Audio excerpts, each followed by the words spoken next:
Programang ito ay rated SPG. Striktong patnubay at gabay ng magulang ang kailangan. Maaaring may masiselang tema, lengguwahe, karahasan, sexual, horror o droga na hindi angkop sa mga bata.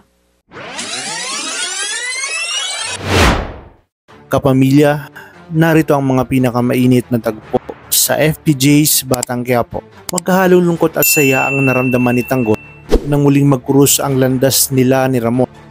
Masayang masaya siya dahil sa wakas nakita at nahanap niya na ito. Ngunit kapalit nito ang peligro kung saan malalagay sa alanganin ang buhay ni Ramon matapos itong mapuruhan ni Rigor. Isa pa, hindi siya makapaniwala na si Ramon Montenegro pala ang nakasagupa niya dati na si Alberto Trias at napangasawa ni Mokang ay iisa at ang kanyang tunay na ama pala. Kung kaya't halos hindi niya alam ang kanyang gagawin at magiging reaksyon. Hindi niya maalis ang ginawa nito kay Mokang. Ngunit sa kabila nito, napaisip siya na hindi naman alam ni Ramon na si Tanggol ang kanyang tunay na anak dahil sa ginawang pagpapanggap ni David.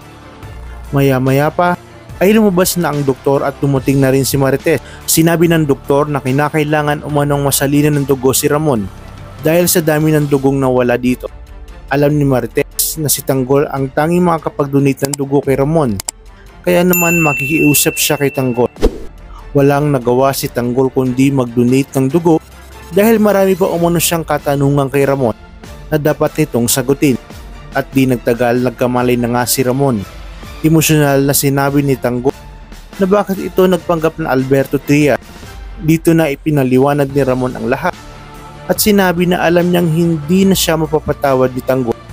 Ngunit humingi lang siya ng pagkakataon na sana'y matanggap siya nito bilang kanyang ama at handa siyang ibigay lahat kay Tanggol dahil si Tanggol ang nag-iisang tagapagmana ng mga Montenegro. Dito nga ay magsasanib pwersa sila upang hanapin ang mag-amang David at Rigor at makapaghiganti.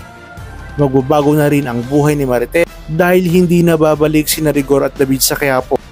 Magtatago na sila dahil alam nilang hindi titigil sina Ramon at Tanggol hanggat hindi sila napapatay.